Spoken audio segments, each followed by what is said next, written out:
ده البيف كلاسيك، عباره عن قطعه بيف مشويه على الفحم كلاسيك صح؟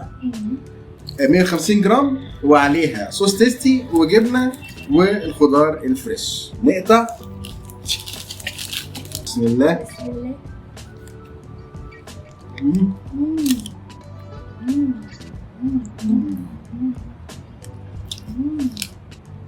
الجبنه اللي فيه الشيدر خيار مخلل تحفه.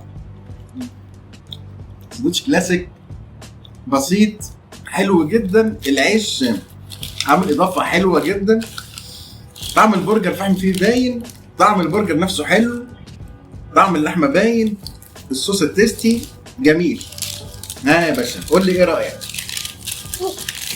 تقييمك كام؟